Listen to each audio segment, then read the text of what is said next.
កុ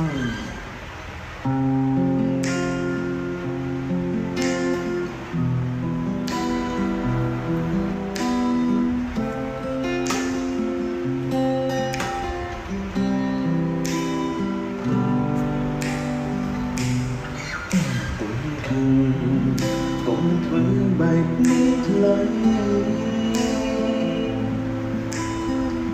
ត្រង់រីវៃវៃ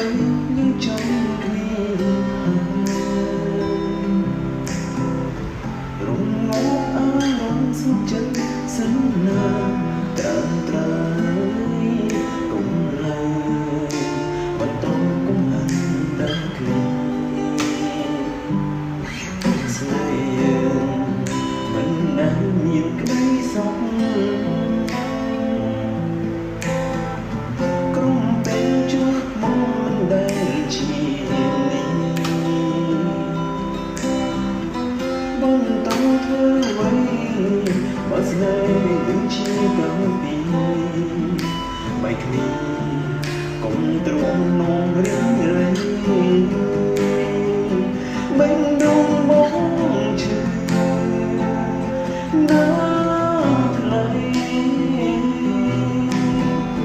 ក្រុមពេលគឺស្នេហ៍នៅក្បែរតែទ្រាំធ្វើអ្វីមកក្តីស្នេហ៍រួលប្រែរឿងរ៉ាវមិនដល់ចេញចូល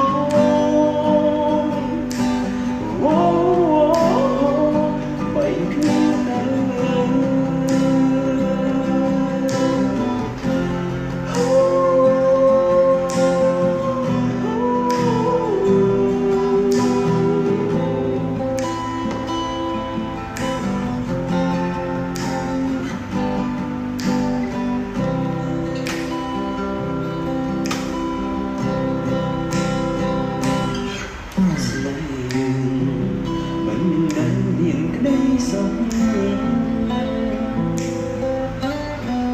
ក្រុមពេលជួបមកមិនដែលជានេះ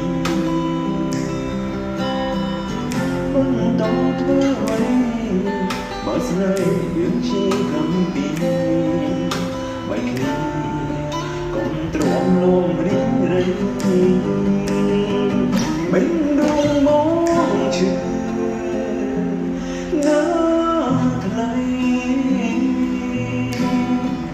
ក្រុមពេលមានស្រីនៅក្បែរតែទ្រង់ធ្វើអ្វីមកក្តីស្នេហ៍រួងប្រែរឿងរ៉ាវមិន